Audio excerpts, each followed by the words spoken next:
Welcome back. You are listening to Joygasm, a video game and movie podcast. I'm Russ, Xbox Live Toaster 360. He is Steve, Xbox Live Stevevich. And we're so happy that you decided to join us today on June 24th, 2021. This is, in fact, episode 229, and we've got a fun show in store for you. But first, make sure you cattle prod that subscribe button, maybe goose that notification bell. That way you won't miss a single episode of Joygasm, which, by the way, drops once a week on YouTube and your favorite podcast provider. Our topic of the day is Luca, which dropped, I believe it was last week, right? Or it was... Was it this week or last week? No, it was the end of last week. End of last week. Yeah. Right.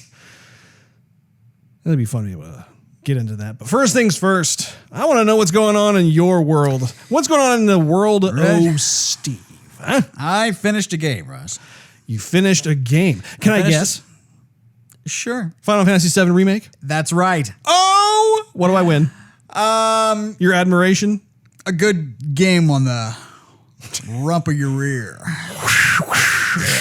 Oh! Yeah! Put a W in that slot right there. Congratulations. Yeah, it was a pain in the butt. It's challenging, isn't it? Yeah, it was a pain in the butt. I don't remember the original one. Such pain in that one, Russ. Well, the first one was pretty challenging too, if I recall correctly. The first one had its challenging bits, but I don't remember so many sequential boss fights all in a row just to get out of Midgar. I don't remember like boss fight, boss fight, boss fight. What's that? Boss fight? Okay. They make you earn it, don't they? Golly. But the question is, would you rather have the sequential boss fights or running around looking for cats? Yeah, that is true. Well, I would like to enjoy the level too. I remember I feel like I enjoyed the original Final Fantasy VII more, at least towards the end, than I did this one. I think they changed some things around from the original. You think so? Well, the reason I say that is I'm curious, since you've played through the original, this part of the game when like you're clearly at the end of Midgard and everything else, is it very different or is it... I don't remember this happening at the end. I could be wrong. My memory could be a bit hazy. There could be some whispers or wisps. What about like those huge galactic looking entities that you were fighting in this one? Were they in the original? I don't think they were. I don't think they were, Russ. I mean, Might the be last worth a search on YouTube. The last boss fight. Well, for example, you don't fight Sephiroth. I did read about the game. That. Yeah, I mean, you fight him, towards the end. Spoiler alert! But I mean, you do fight him towards the end. You just kind of see him every once in a while pop up. I mean, you see him more in this game than you do in the original. Like, he didn't pop up that many times. Cloud had some memories of him, but he didn't like come through and start haunting him and taunting him and all that stuff.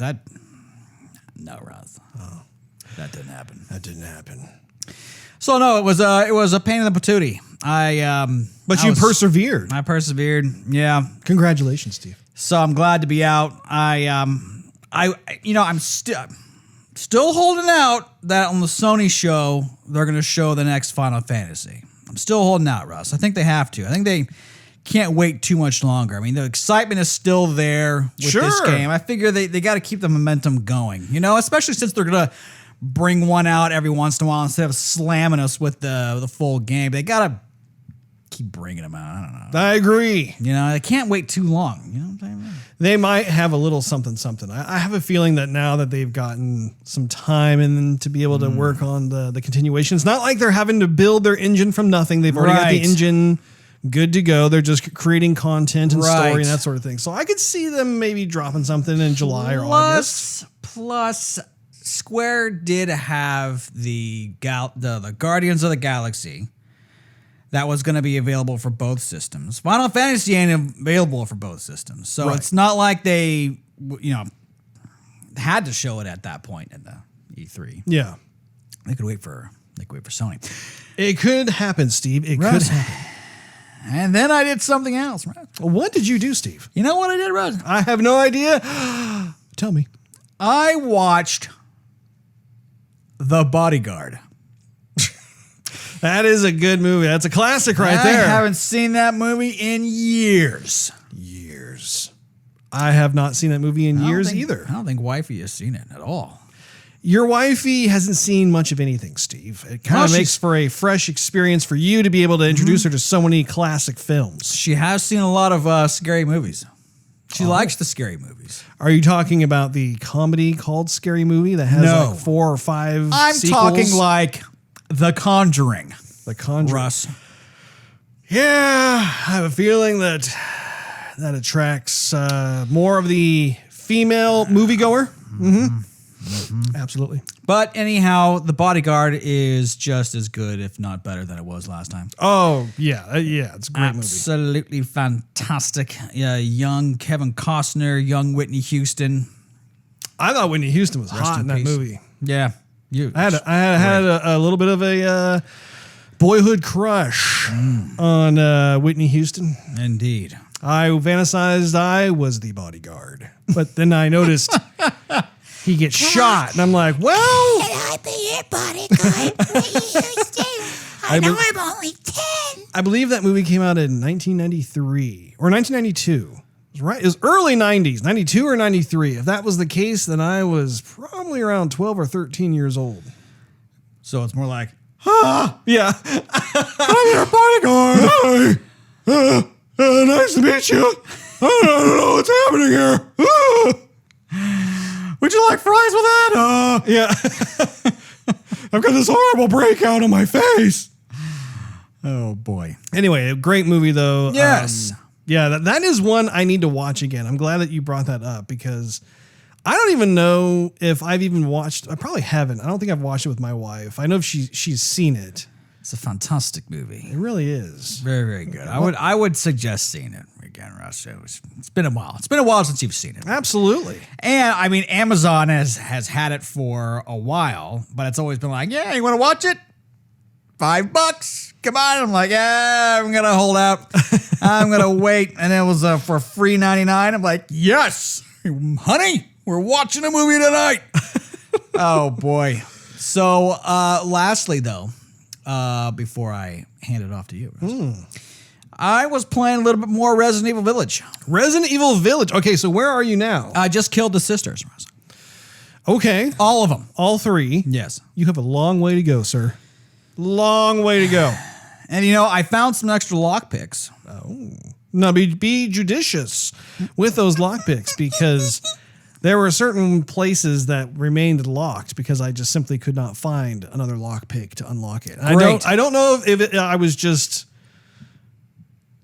not good at searching the entire area. I feel like I did a pretty thorough job, though. I was taking my time going around, but I think there might be a finite amount of lockpicks, and so you have to really be careful which, little closets or dressers or foot lockers you decide to open. I will say the first one I opened, I was lucky because I was just eeny, meeny, miny, mo. And then it was like, oh, here's the muzzle to your handgun. I'm like, sweet.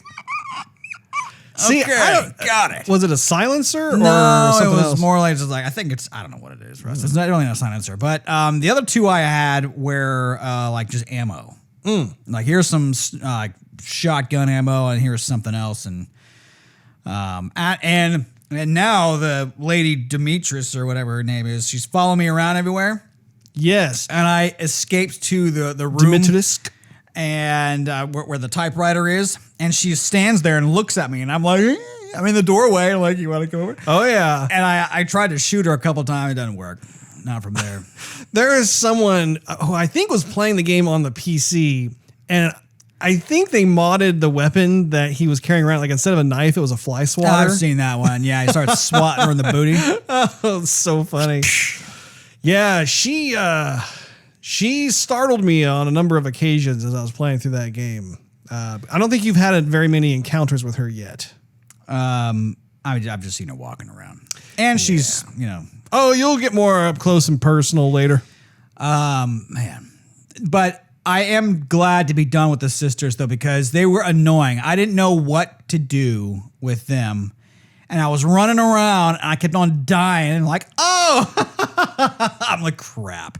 Here we go. Run. I'm dead. I will have you know that I am sorely missing like you and I being able to sit together on the couch and watch you play this game. Like I even said before this game came out that ideally I want to be able to sit with him on the couch because of old time's sake. I've literally watched almost every Resident Evil game that he has played from start to finish.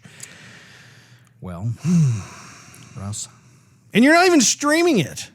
I'm not. Oh, that's because Twitch doesn't work on my Xbox. It only works on my PlayStation. Weird. I don't know why. Weird. Yeah, but we did Twitch some Overwatch. We did. Which was freaking fantastic. That was a lot of fun. That was a lot of fun. We were doing the Capture the Flag Blitz, which I had awesome. I had a dandy old time. I actually Dandelion. I got quite a few of play of the games during that entire evening, which is weird because like I may get like 1 or 2 during the course of like 2 hours of play or something like that. You are the one who typically gets like 75%. That's right. Of play of the games, but in this instance though, man, I was popping up. Yeah, I was playing mostly of Moira, which when you're in the Blitz, you're in kind of more tight corridor area sort of thing, so I can kind of ricochet off her little ball of doom all over the place and spray paint people yellow and heal like, you need some healing. You have been playing her more lately, and I think you've gotten pretty comfortable with her skill set. You know I have, Russ. Oh, you know I have. One of the things I have not seen you do is her ultimate.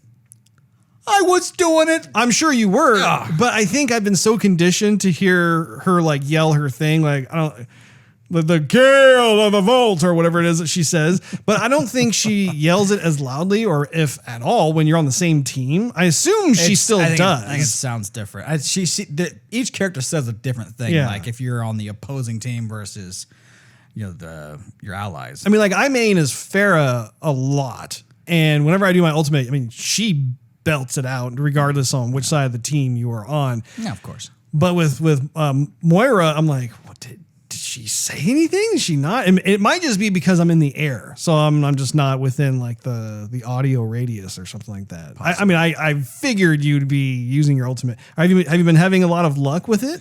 Not so much with the ultimate. I have to be pretty far away because she's. Okay. Yeah. So what'll happen is, you're supposed to be far away because that's why the stream is so long, because you're supposed to hit people from a far distance and your allies are supposed to maybe get in line too so they can be healed while the enemy's being hurt. So if you're too close to somebody, then all you're doing is hurting that one person, but you're not, healing as well as hurting. It's supposed to do both. I see. Indeed, Russ. It was fun. It was fun indeed. But I won't take up much more time, Russ. What about you? I have been having fun with Ratchet and Clank. Have you? Rift Apart. I actually have been playing on, I've been streaming the game on YouTube. I saw. Did you? I did. Have you creeped in and taken a little look-see from time to time? Well, what I did was, I think I got you right when you left. It came up on my phone like, Joygasm is streaming right now. Ratchet and Clank. I'm like, yes. And so then I went back and I clicked on it and it brought it up, but it was only like 25 minutes long and you had finished. Oh. So I went all the way to the end and then the screen just went dark. I went, I guess he's done then. So you couldn't rewind it and watch? I could rewind it, but I thought you were going to be live. Oh, okay. Well, I mean, I was. But yeah, there were multiple times when I was live for hours and I was playing it quite a bit. This game, by the way, is a lot of fun. Like this is the first Ratchet and Clank game I have played. I've seen it advertised for years on the different PlayStation consoles. I've never actually picked it up, but I've always had it in the back of my mind about like, one of these days I want to try this game out because the characters look appealing. The world looks really cool. The weapons look totally imaginative and everything else. And I'm just really happy that like I my first foray into Ratchet and Clank is on the PS5. So I mean, it is a lot of fun to be able to go through all that. It's interesting because the gameplay mechanics are the classic action platformer type. Like there's not a lot of new approaches to some of the subject material other than the rift itself. Like if you want to try, if you see like some kind of rift in the distance, you press the L1 button and then all of a sudden you essentially like drag this like dimensional portal. Yeah, it's kind of weird. But overall, I mean, it's really easy to be able to get to grips with. I'm having a blast unlocking all the different weapons. They have this weapon system where you see like this robotic clerk, and she's got a great voice, by the way. And over time, like as you get farther and farther into the game, I don't know if it's based off of game progression or if it's based off of like how many credits you earn or whatever else. But the whole way it works is that like these weapons will become unlocked in a sequential manner, and they get more and more expensive as you go along. So I've ended up being pretty conservative with like how I do my spending, and I've really only purchased about like 5 weapons. To give you an idea, like I think there have been like 10 to 15 additional weapons that have been unlocked. I just haven't bought it yet. So it's kind of funny how that side effect does exist for me personally, because I was just watching and I'm like, okay, I don't want to have to, go out and like blow all my budget on all these weapons that do look cool. But when all of a sudden, like there will be one that gets unlocked that's like super expensive and I can't afford it. And I don't know if I have a finite amount of money throughout the game or if I can unlock everything at the end. I have no idea. I imagine your money is pretty finite, Russ. It could be. I imagine it is. And not only that, but then you can also upgrade the weapons as well, which is pretty interesting because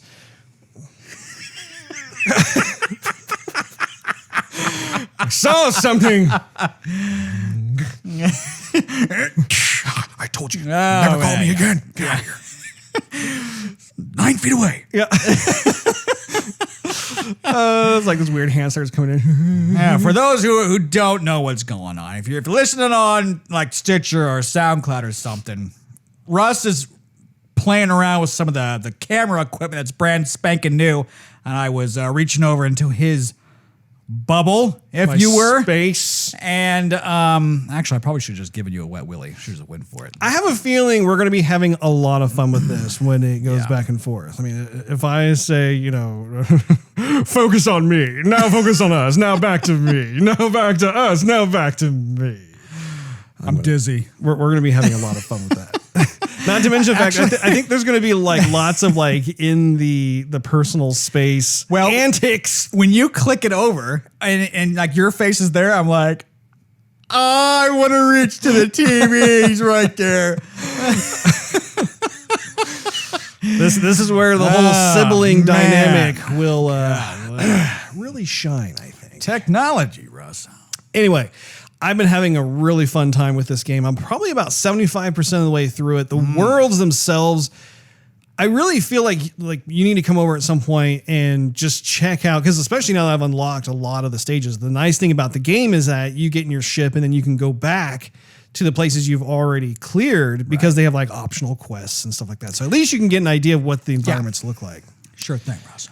Really, really nice. I've continued reading the creativity book that I introduced you to a little while back. Right. And I have made a discovery, Steve. Yeah? Someone left a snot rocket in there? No. Like, ooh. No. All the pages? No.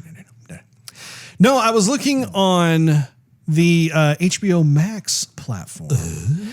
And I just did a search for Harley Quinn. Yes. And I didn't know this, but like if you go on HBO Max, there are at least 4, maybe 5 different series that is either designed from the ground up for HBO Max or was from somewhere else and HBO just happens to have it because they have like the Warner Brothers partnership. So it's pretty interesting. And I've been watching this one called Harley Quinn, and is she in it? Surprisingly, yes. However, it is interesting because it's a more like Adult Swim type of cartoon. Like they're all cartoons. All the Harley Quinn stuff you see on there are animated. Sure. But it has like the filthy language and all that kind of stuff. Like it's very different. It's not like the typical Harley Quinn that you would see like from Batman the Animated Series. It takes a much more kind of adult comedy satire approach. Very popcorn munching. Yeah. Ooh, yeah. Cost some more. Oh, yeah. You dirty bastard. Yeah, keep going. Oh, she's got a filthy mouth. Speaks like a sailor, that one. Yeah. So anyway, I've been having a lot of fun with that. And I don't even know how many. I think there are 2 or 3 seasons already in the bag. So I'm playing catch up on that. Also, speaking of catching up with episodes, so I watched Loki episode 2. I watched that one. Sorry, I forgot to tell you. What'd you think? I like it. It is. So the show is not so much action packed. It's more drama, I guess, more dialogue, but it's not necessarily a bad thing because hashtag Tom Hiddleston. But anyhow, no, I'm enjoying it though. Oh, good. Yeah. I have been enjoying it as well, and I have not seen the episode 3 that dropped this week. I'm hoping to do that momentarily, so maybe after this recording.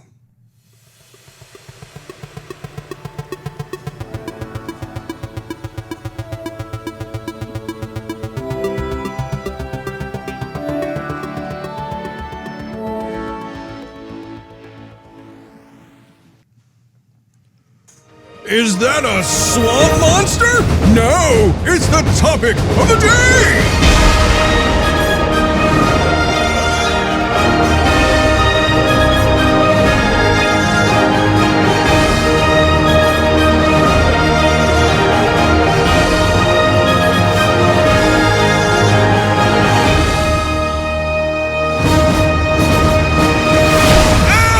Our topic of the day is the Luca movie review. This film came out earlier last week. It's the latest offering from Pixar that has become available on both Disney Plus as well as the movie theaters. In fact, I'm very curious to know which one will make more of a profit. Will it be Disney Plus or will it be the movie theater? The theater. Yes, indeed. Absolutely. Steve, I figure we do what we do always when it comes to movie reviews.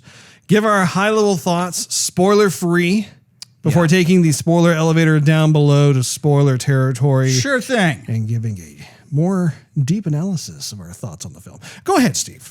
Well, I thought this movie was pretty chill. But that's kind of the high and low of it, real awesomely. I mean,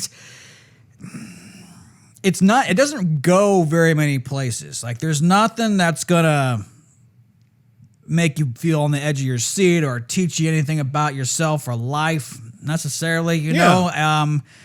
I think that this is one of those movies where it's not a bad movie by a long shot. It's just not necessarily the Pixar standard. Sure. So maybe comparatively to other movies, it's fairly decent, but comparatively to Pixar classics, it's substandard, I guess you could say. Yeah. I mean, I've heard some people compare it to The Good Dinosaur. I think I like Luca better than The Good Dinosaur. I still haven't seen The Good Dinosaur. Just go ahead and watch it, Russ. Why don't you watch that one? I'll watch it tonight. I'll see what I can do. And so that being said, I mean, it is colorful. It is fun. I wish there was more in it, like, more, Pixar music, more that we could see with the environments. The environments are gorgeous. Maybe more in depth of the story. I think it just felt like it was a bit shallow. Oh, I see what he did there. Anyhow, so not to get into spoilers, but that's basically the premise of the movie. You're not going to be disappointed. You're just not going to be amazed. Sure. Absolutely. What'd you think? I do agree with you to a certain extent in that I don't think that this was necessarily Pixar's best. And I say that because when it comes to Pixar's best, I mean, Pixar has so many films in their catalog that are easily 5 stars. Like you go through it and it's almost like those movies are almost life-changing to people who go see it. I mean, you leave the movie feeling inspired and reflective of your own life and maybe some of the same types of conflicts that you just witnessed in the movie, that sort of thing. And they can be applied to something that happened in real life, that sort of thing. And I don't think this film was on that same level. You know, I think that when it comes to what they had, it still was an enjoyable movie. I mean, I had a lot of fun. I think it was fun to be able to be taken to this place that was located in Italy. I love the setting of it. I love the art style, the art direction and whatnot, which we'll get into a bit more later. But I think that overall, like it was a delightful film. I just think that if you're looking or wondering, is this going to be like on the same level as like, you know, Monsters Inc. or Finding Nemo, something like that, I don't think it's going to be necessarily at that particular level. I think almost they figured it was going to be like that, though. They meaning Disney and Pixar, because this movie didn't have much marketing behind it. I mean, usually when they know a movie's good or they want a good turnout, they'll really push like the advertising. You'll see it on YouTube and you'll see it everywhere. And quite honestly, I never saw another trailer after we had reviewed the trailer, and I clicked on Disney Plus. I was actually looking for the next episode of The Bad Batch that I was going to watch, and then it headlined of Luca, and that's when I texted you. I'm like, you knew this movie was out? Like, what? I didn't even know. Yeah. So, and that I wonder if that was the case where some Disney execs went, yeah, this is not going to be up to everyone's standard. We're just going to kind of save the old marketing budget in our back pocket.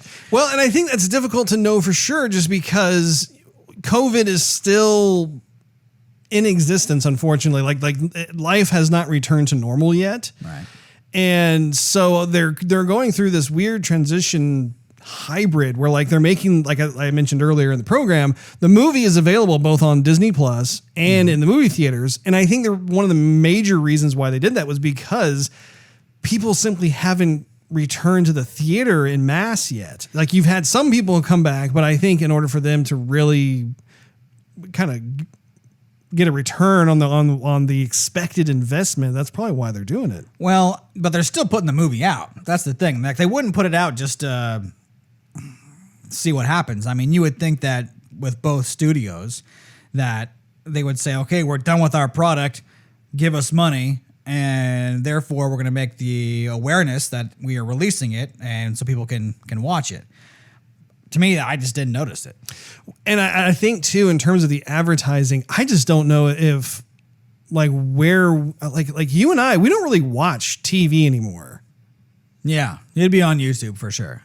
You know, like, and even YouTube, like they have become more and more conscious of how they market their commercials based on what you're looking at. So imagine if, like, say for instance, you're watching a lot of Disney oriented content on YouTube.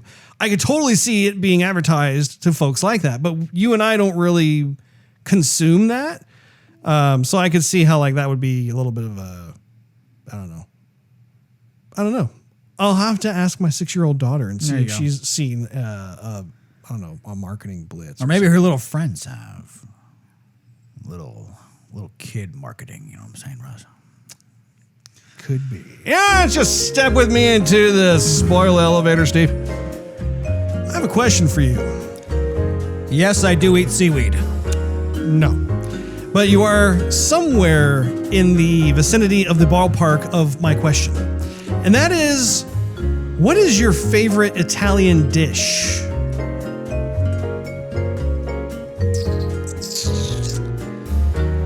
Oh, I would have to say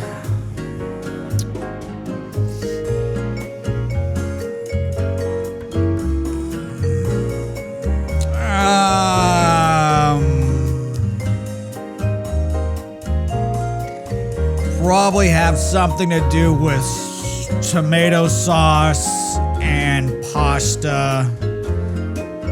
some sort of meat in there. Like spaghetti? You know, actually what I was thinking, I don't want to name the place, but there's a spot, franchise, and they put a lot of like herbs and stuff, and they kind of just rub it all in there. And then they bake all the pasta so it's got kind of a crust on top. Oh, yeah. Tomato sauce is a little bit less, but they have maybe some marinara sauce on it, possibly. A little bit of chicken. Yeah. And it's pretty good. I like that. That comes to mind, Russ. Excellent. You ever been to Italy? I have not. I hope to someday. It's on my bucket list. Okay. I know you have. Yes. I believe Yes, what I you have. meant to say was C. No.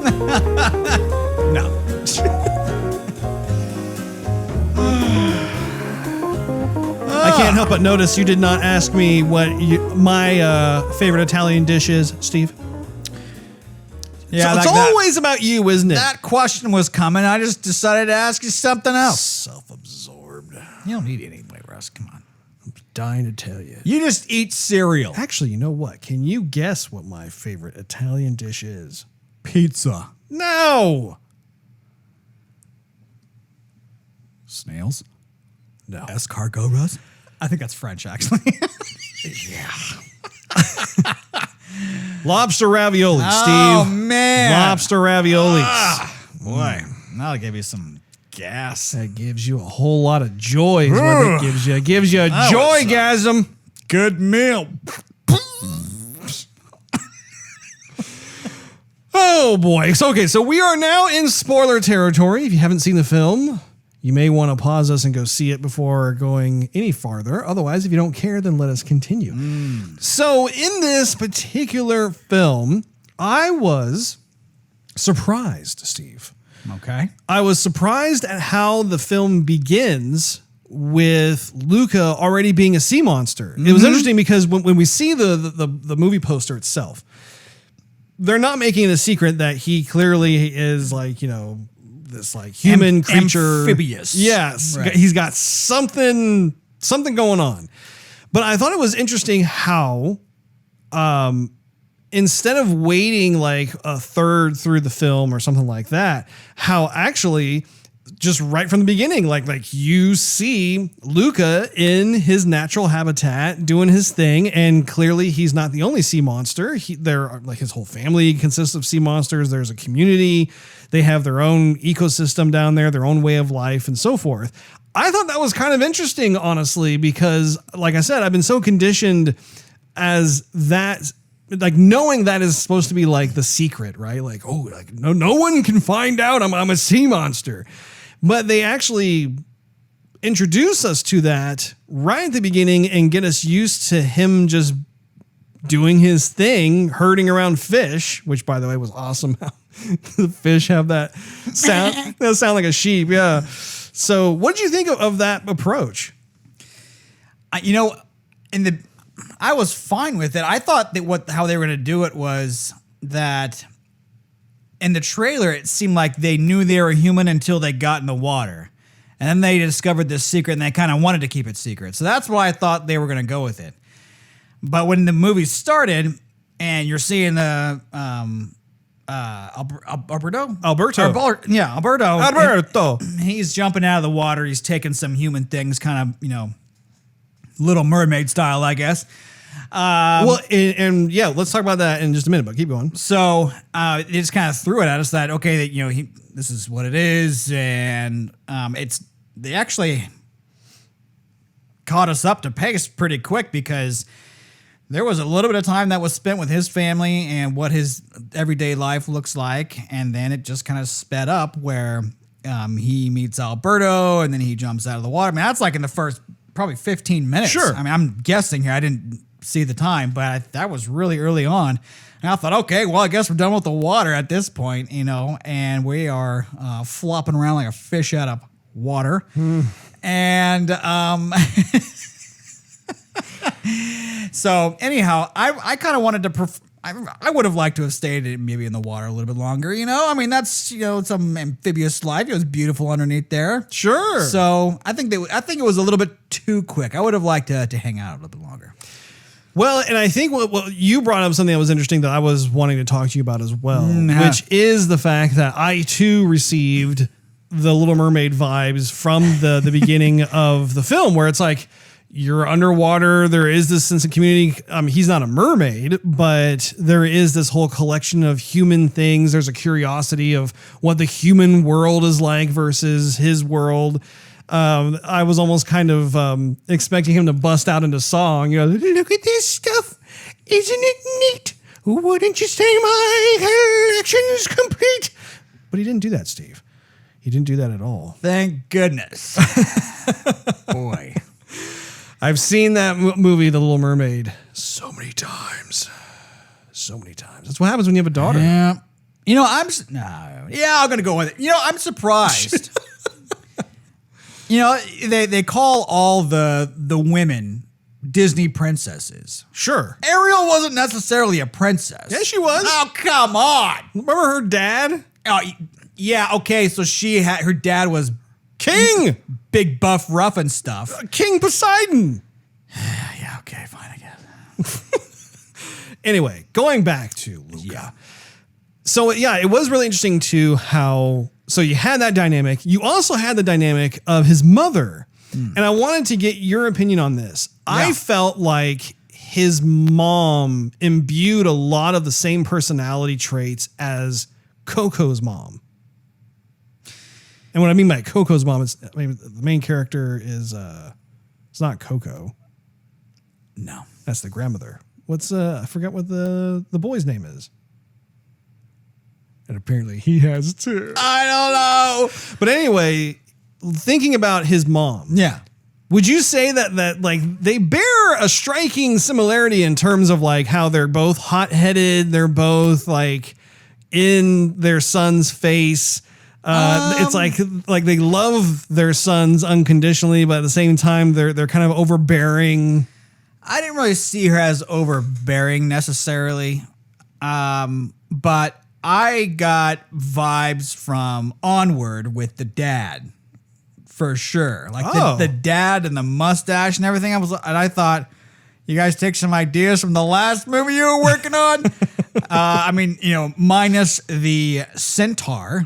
The face and the mustache and stuff. I just thought, dude, that's like the same guy. Interesting. Yeah, that's what I was getting at. Interesting. You didn't get that far?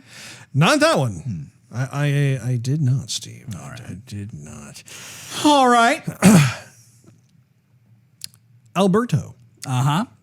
I really liked the friendship and the dynamic between Alberto and Luca. I think it is so quintessential, like what goes on at that age. You have a kid who's like trying to like have this sense of bravado, machismo, thinks like he's got the world figured out and he's got an explanation for everything. And you listen to like his explanations, like for instance, the stars are actually fish. You're like, wait, what? But at the same time, it's that sense of imagination that I just love when it comes to children. We've all been there as kids where we've done the same kind of thing of having that sense of exploration and curiosity and just making stuff up as we go along, winging it in a very innocent way. And kids just buy it. Like, if you have an answer, the kids are just like, that's sure. That's totally what it is. And then, like a parent later on will all of a sudden be like, no, Timmy, that's totally, utterly wrong. Yeah. But I just love that. I found myself thinking about how, even when we were kids, how there is that, I don't know, it's just a delightful time being that age where you want to be able to go out and discover stuff, and not only discover, but like, I think what's really cool about what they did in Luca with these two boys is like, first of all, we discover about how they want a Vespa, right? Like how they see the poster of the Vespa. They're like, okay, we really want to be able to get one of these. Let's make one. and how they just take all these pieces of junk and household items that Alberto was able to collect over time. And they created like actually several iterations of a Vespa, and how like they didn't even know like what a Vespa's purpose was actually supposed to do. And they were doing the whole ramp thing, which again is totally a kid thing to do. You know, when you think of like all the times we played out in the street with the neighborhood kids and everything else, and you make these makeshift ramps, and you have who knows what, like barely holding together, but you don't care. At that age, you're not afraid of this kind of stuff, and you just let your imagination run wild and fill in those gaps. Whereas, like, if we're an adult, as an adult, it's like we get too caught up in like more of the technicalities of like oh, that's a hunk of junk. Like that's not a Vespa. Like that's such a waste of time. Why would you do that? And I found myself reflecting on that, about how we as adults have, over time, as we've gotten older, we've lost some of that. And I think we're able to rekindle it to a certain extent as parents. Like when you have children, you suddenly rediscover it to a certain extent, but it's never 100% like to a child. Like to give you an idea, like real world example. Sure. My daughter has created this fun little game we played called Bus Stop. And she took her little table and chairs and she put the chairs, like there's 4 chairs, right? So she put a row of 2 behind the table. And so the table is actually like the front hood of the bus. And then we take turns playing the bus driver, and the other person is the person who gets picked up and has to pay to get on. And so there's like, she's placed like stuffed animals in the chairs as other passengers, and you have to tell the bus driver where to go. I mean, to me, I'm looking at it, I'm just like, okay, well, I'll play along. But to her, it's like you can tell that she is being transported into this world that she's conjured up. I just love that. Yeah. And no, I mean, that's kind of the good and bad part of growing up a little bit, is that imagination is magical when you're a little kid. And then when you grow up and you find out that your imagination has been lying to you the whole time, then, you know, it's just... it gets lost. It's very true. It's very true indeed. Were you going to say something? I was going to ask you what you thought of the antagonist, I guess, if you will. Although he wasn't, I mean, he's not a villain. He's just the community a-hole. Yeah, I think his name was Urkole or something like that. Okay, I have got something to tell you, Steve. Do you? He looks just like the chef from Ratatouille, the evil chef. If you think back to Ratatouille, and he's French, like that, the whole thing takes place in Paris, and you think of the chef, that face, it's literally like they took the face of the evil chef from Ratatouille and used it in Luca. Like everything from like the mouth shape to like the thin mustache and like. And once again, the hot head, like some of the glaring looks that he gives. I mean, could you see it? Pompous attitude and stuff. No, I saw it. I saw it mostly like in the mouth and like the way he would, kind of walk a little bit. Yeah, I definitely saw that. But yeah, he was definitely your classic bully, pompous, like just, I don't even know how old he was. I mean, I think they say he was like around 16. No, he's older because when he signed up, the woman said, "You said you were 16 last year." Right. So he's at least 17, if not 18 or 19 years old. I mean, the dude's like way too old to be competing in this thing. I just thought it was kind of generic for Pixar to just go that route with the supposed enemy. Or antagonist. Because that's always like the easy route to go. Like, we always make him mean all the time. And so therefore you'll hate him, but he doesn't have anything really interesting about him. He's just he's annoying. He's annoying. And he's a fast bike rider, and he's a Vespa rider. Yes. He's a bully with other cronies that look up to him and want to be popular. And that's kind of it, Yeah. No, I mean, he served his purpose. It wasn't anything like super, like he was no Gaston. True. I was a big fan of hating Gaston. Going back to the parents for just a moment, I really enjoyed the mom playing soccer. That whole like she's trying to figure out which one of the kids is her son. So she ends up playing like soccer, and I really liked the animation, the movement. It felt authentic to me, but I loved how she had all these different clever ways of getting them splashed with water. Right. I knew you were going to like that part. I knew you were going to comment on it. Like, that's something I would totally do. Like, if I was trying to find my daughter, I'm just like, all right, there's too many kids. All right, let's see what we can do here. And she's going through and doing her thing. Oh, gosh. That was probably one of my favorite parts in the movie, to be honest. I know. I guess that. I thought it was funny with the where they were like tossing water balloons and stuff at the kids. And Yeah, that was good too. funny. Yeah. It just had a very, I don't know, this comical, festive vibe when it came to their way of trying to get kids wet. I think they could have went a little bit further though with it. Like, I mean, it was almost in the beginning when she was dunking the kids in the fountain. I was like, okay. You know, this is going to be kind of odd with all the other kids' parents. But I thought like maybe, you know, they would take the water balloons and just go, kids, it's hot outside. You cool off. Or something. I bet they just were, you know, kind of let it go at that point. But I thought it would kind of be funnier. Yeah, absolutely. So let's talk a bit about the dynamic or even difference between Alberto and Julia. Because these are the two kids that Luca befriends at different parts of the film. And Julia kind of reminded me of the girl from Up, the wife that passes early on. Remember they meet. I remember the wife. They meet, and you know he is not as talkative as she is, right? And so she's really up in his face and kind of yelling and real high energy, and she's the one pushing him to be better than he is and to get out there and explore. And I need to watch that movie again. I haven't seen it in years. I forgot what her name was, but that girl reminded me of Up. I see. What? So okay. A couple of things stood out to me regarding the characters. So Alberto, as we come to find out, is a survivor. So he's collecting all these different human types of things. We come to find out that his father left him. We don't even know how long ago, but he clearly is able to fend for himself and survive. Now you compare that to someone like Julia, and Julia struck me as more of this tenacious realist, right? So like Alberto is one who, you know, he's the one with the bravado. He's the machismo. He's got an answer for everything. So like, you know, Luca asks him a question about something and he fakes it till he makes it kind of thing, right?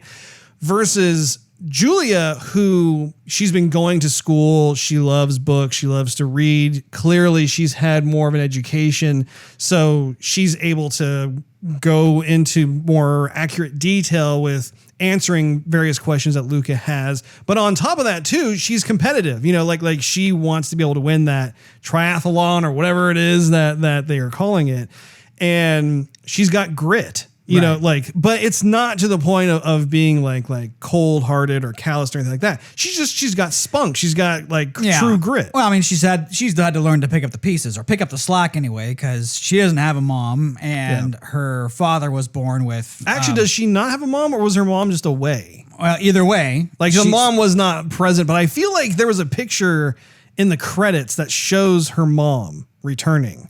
Something. But her mom's been away. She's been trying to help out her dad. Her dad has basically one functioning arm that he's had to... He was born with it. Fish with. And do all the household tasks. I love her dad. Her dad was like one of my favorite characters of the entire movie.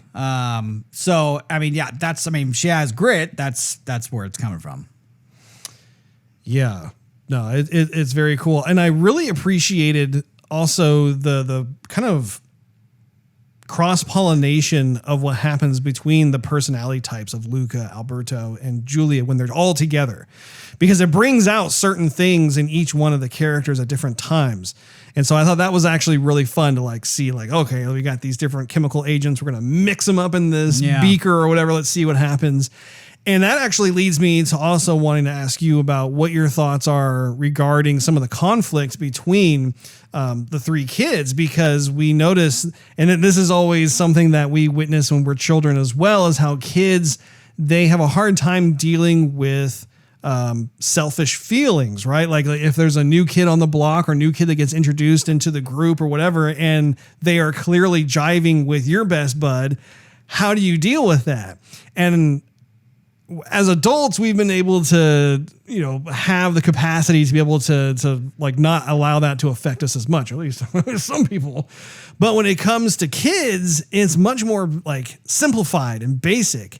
And so I thought it was interesting to see how they like for instance, Alberto had this dream of going with Luca on this grand adventure on a Vespa and stuff, and how when Julia started to really open the door from an education standpoint to Luca, and Luca was fascinated by books and by knowledge and information, that sort of thing, he viewed her as a threat. And so then there became this rift of sorts going back and forth. And what I thought was really refreshing about that too was it wasn't that Julia was conspiring or scheming to like steal Luca away. She was very innocent in the whole thing. She was just like, oh, you don't know about stars? Well, here, let me show you, So once again, there is this constant theme of innocence, like childhood innocence, that was shown in different capacities. Right. No, I definitely picked up on that, and have been there as a kid where I'm like, dude, you're hanging out with me? Like, you come over to my house and you're hanging out with a neighbor. What's going on? You can go home for all I care if that's the case. Billy, taking my toys and going home.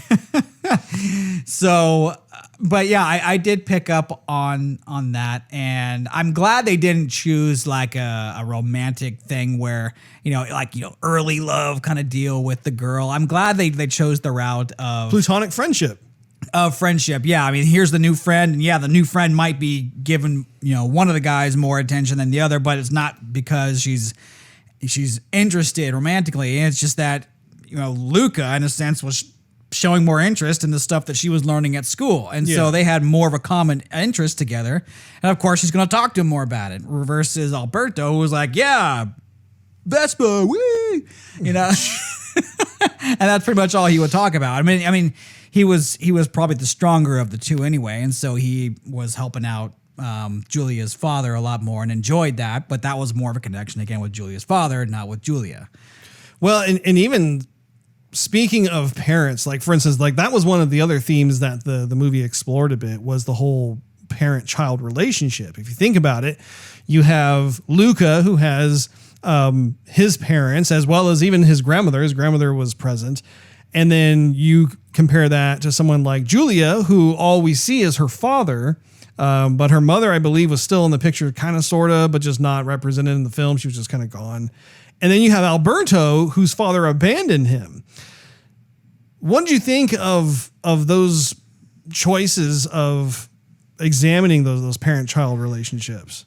I thought it was interesting. I thought it was a bit of a missed opportunity with Julia's father, though, because he clearly needed additional help that Julia could not provide. And perhaps he wanted a son. Maybe he saw his son in Alberto, and Alberto clearly wanted to stay on land as opposed to return to the sea towards the end of the movie in order to help the guy out.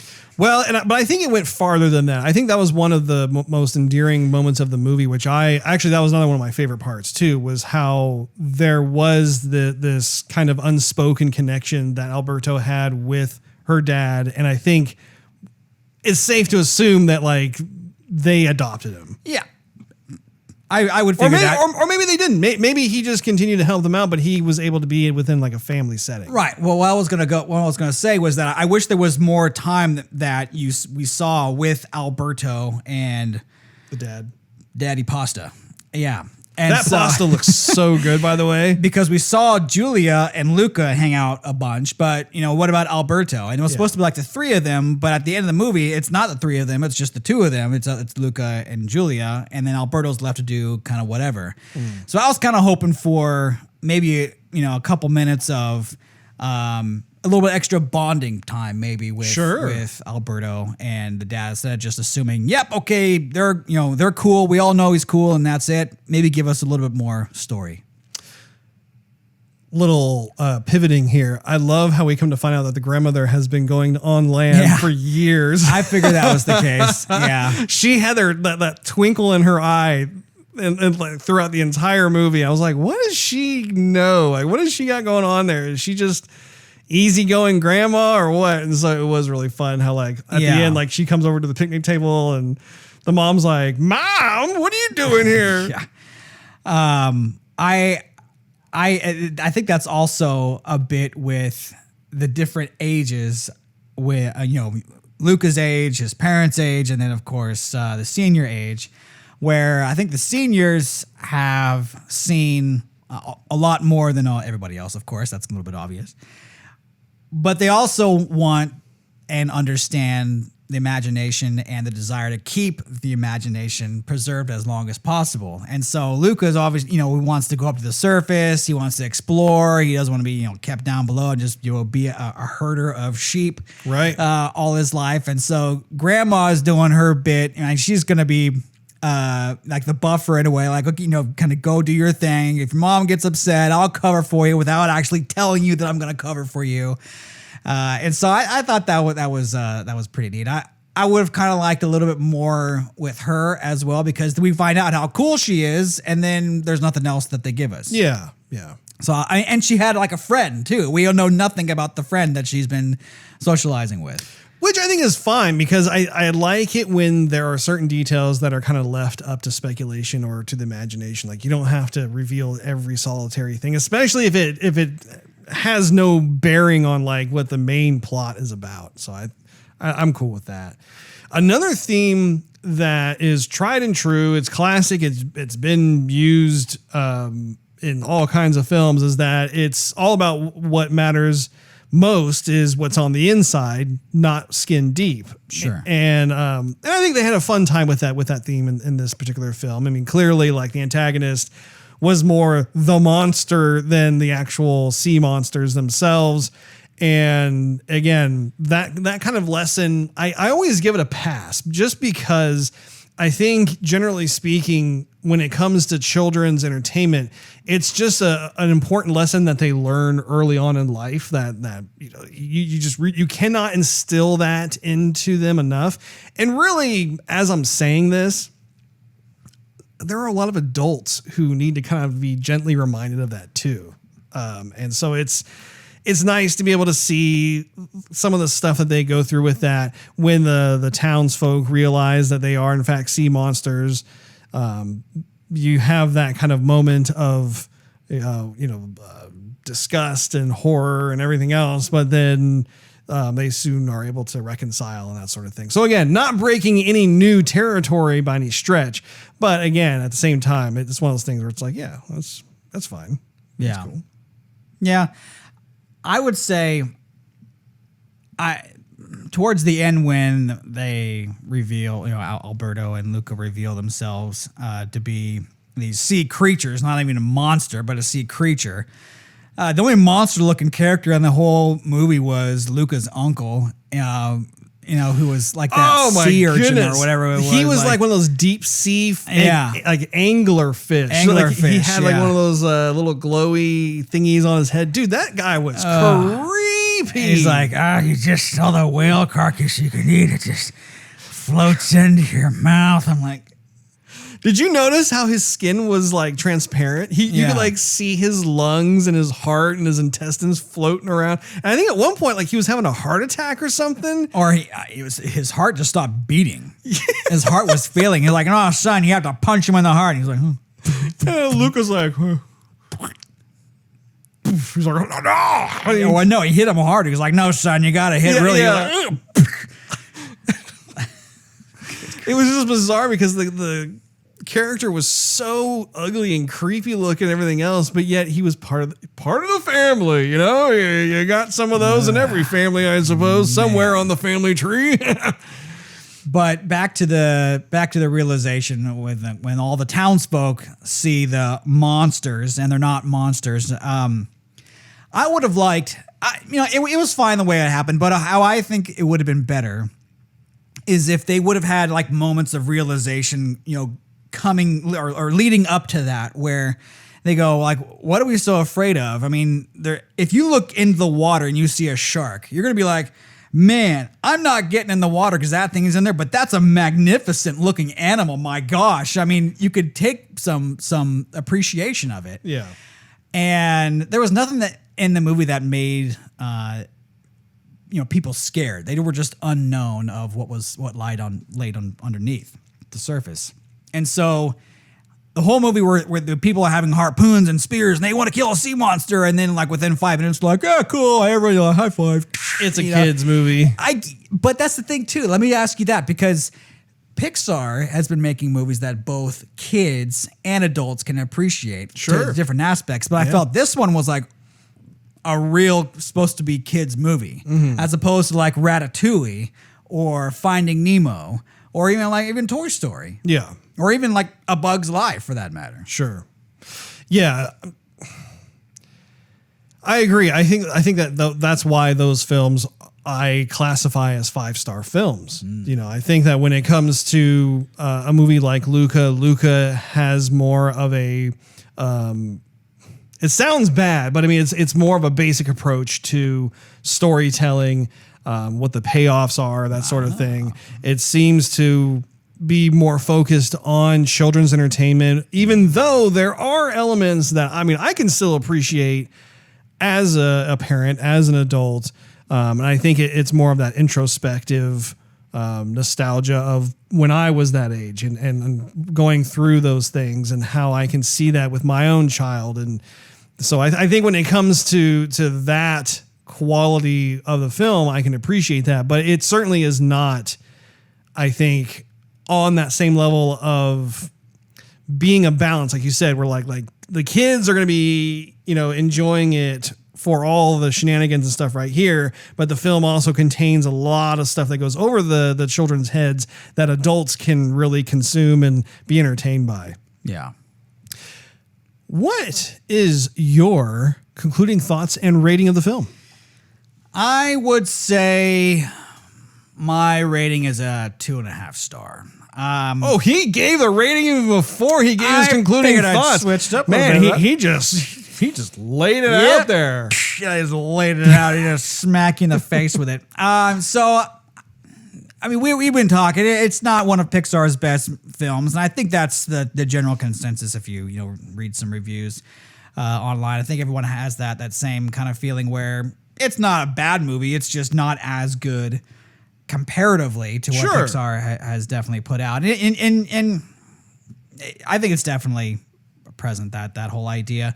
I would say that the story is not so much adventurous. It's very chill. And so you're not going to feel really excited any point in the movie at all. You're just going to sit there and you're going to enjoy the beauty of watching Pixar animate the Italian Riviera, and you're going to see, it's beautiful. It really is colorful and whatnot. But beyond that, there's just nothing really there. It's really basically kind of generic. I thought the characters were a bit recycled from a lot of other characters that Pixar has used before. The themes are kind of recycled.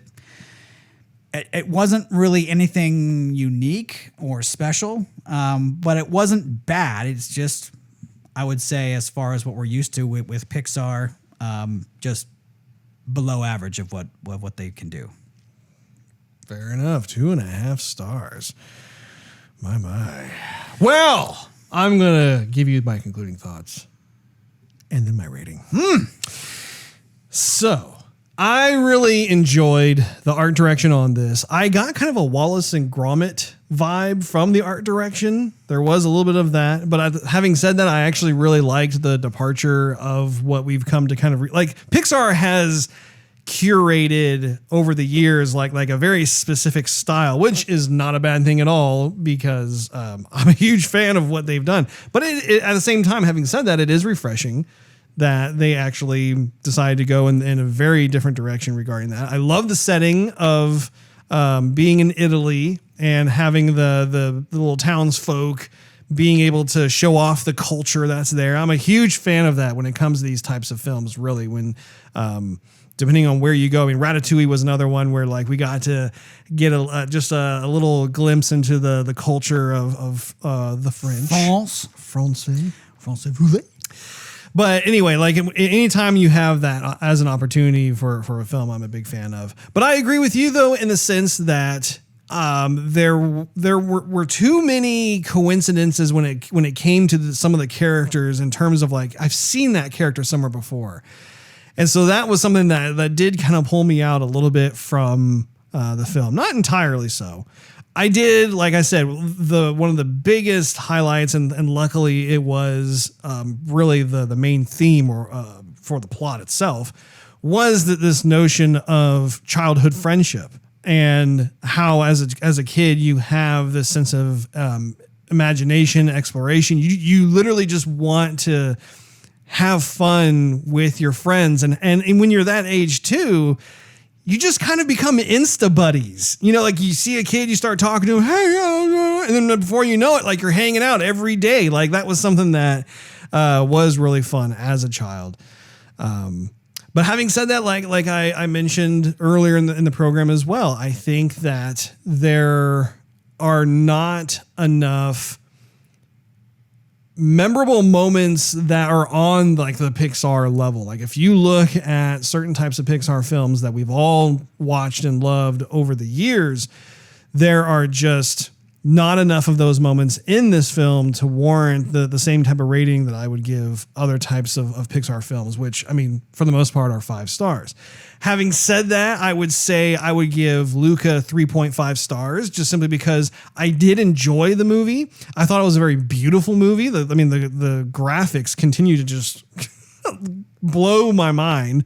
The animations were wonderful. The story itself was fun, even though there were like we talked about, they seem to like borrow too many elements from previous Disney or Pixar films and that sort of thing. So I do hope they make a sequel. If they make a sequel, I would be totally willing to check it out. And I definitely recommend, if you've got kids out there, or even if you're a Pixar fan, if you want to watch it, you're not going to waste your time. I think it is a fun movie. Just make sure you understand that it's not going to be at a level that your favorite Pixar films are like. Having said that, that wraps up this episode of Joygasm. Thanks for hanging out with us. If you enjoyed this episode, we invite you to check out patreon.com/Joygasm. You'll get exclusive perks and early access to the show, not to mention it financially helps us continue doing what we love to do. Also, make sure you tickle that subscribe button and poke that notification bell on YouTube. That way you will not miss out on a single episode of Joygasm that gets released once a week. And by the way, if you're on social media, do a search for Joygasm TV and consider following us, liking us, and what else, Steve? Subscribing on YouTube. No, Russ. I just said that. Making a comment. There you go. Maybe one of the two. Making comments. We love feedback. We'd love to hear your thoughts on whether or not you liked Luca. If you think that you agree with what we had to say in this particular episode, if you think we're nuts, doesn't matter. We'd love to hear from you. Last but not least, do a search on Twitch to see us stream our gaming adventures live every Wednesday night at 9:30 p.m. Central Time. We will look forward to hanging out with all of you once again next week.